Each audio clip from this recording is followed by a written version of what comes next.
Don't stop the clocks. I started watching the walking videos during the first lockdown. The initial fascination was the empty streets. Normally busy areas like Piccadilly Circus or the South Bank, completely empty of the life that used to fill them. When the lockdowns began to lift, the attraction was in watching people returning to those same streets, and now it's in the opportunity to witness street life in all corners of the globe. London, yes, but also New York, Tokyo, Barcelona, Seoul. These days, you name pretty much any city, and someone in it will have strapped a GoPro to themselves and took to the streets.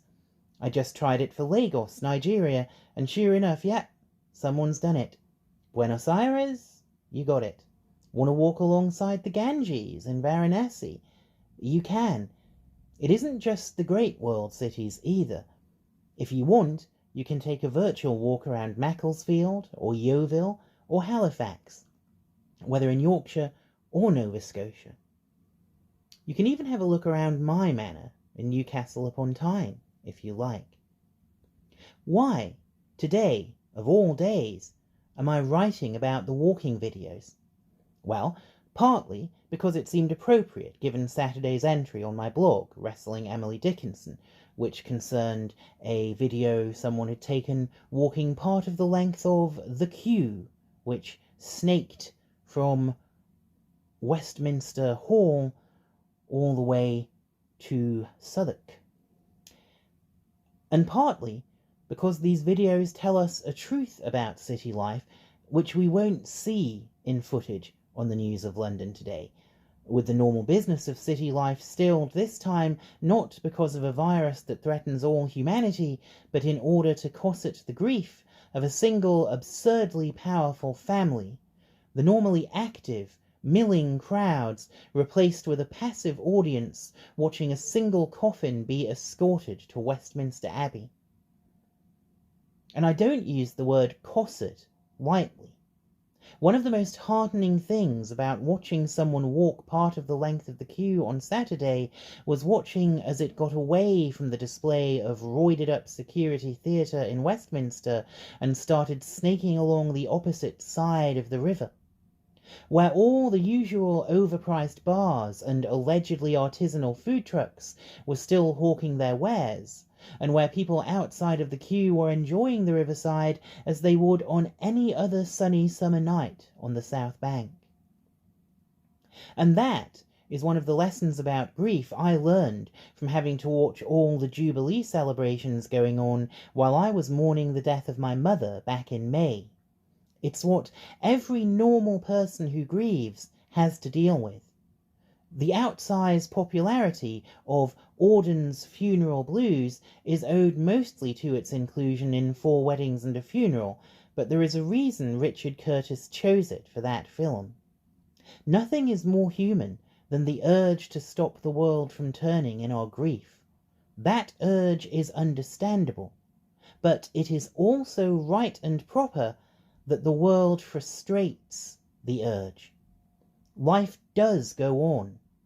As Auden observed in his better, far less lachrymose Musée des Beaux-Arts, the greatest truth about our personal suffering is that it happens while others are eating or opening a window or just walking dully along, and that even those who are witness to the tragedy, such as in the painting by Bruegel to which Auden refers, the expensive, delicate ship that must have seen something amazing, a boy falling out of the sky, or, one thinks, a queue of people stretching from Parliament to Southwark Park, have somewhere to get to and sail calmly on. Unless those who happen to be grieving happen also to have the surname Windsor. There are lots of things I object to about the monarchy. They are an institution which represents the worst evils in the world, and are personally guilty of many of those evils themselves.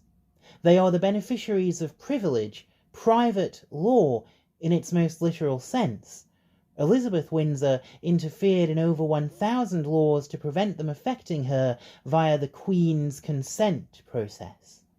A lot of that interference was motivated by a desire to protect her wealth, a protection she very generously extends to her friends among the ultra-wealthy, like that nice Mr. Epstein, via the network of crown dependencies, aka tax havens or secrecy jurisdictions, over which she, until very recently, presided, and over which her son, Charles, now presides. But another thing I object to about the institution of the monarchy is how badly it deforms the people who belong to it. We are going to see a lot of evidence of how deformed psychologically those people can get in the reign of Charles Windsor, if his inability to tolerate leaky pens is any indication. And one of the reasons why they become so warped as individuals is because of days like today, when, uniquely of all families in the UK, of all families in the world, the Windsors are allowed to do the very things Auden's funereal poem lists as examples of the absurd and overreaching desires of grief, and to bring a stop to the business of ordinary ongoing life he writes about in Musée des Beaux-Arts.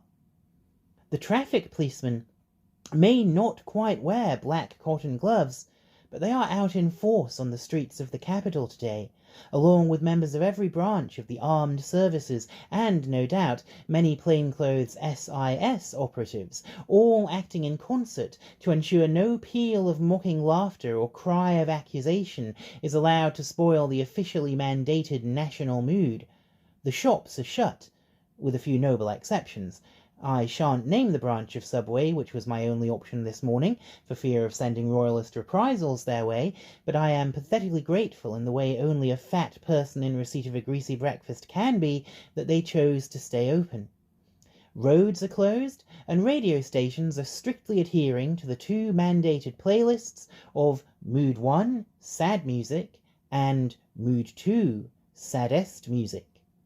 Every news broadcaster local to this country, and even Al Jazeera English, who are usually my go-to when the rest of the news is full of royal weddings, broadcast the funeral. The most important of grief's lessons is that the world doesn't share in your grief. That is something which those in the queue who were grieving, as opposed to those who came out to gawp in the tradition of the London mob, were brought face to face with on Saturday night. That is something I had to face up to when I sat outside a pub in Tynemouth, covered in Jubilee bunting, crying over the death of my mother. And it's a lesson which heaven and earth will be moved to protect our pampered royals, and you do not live to 96 without some heavy pampering, whatever sycophants might say about the late Mrs. Windsor's selfless service, from ever having to learn.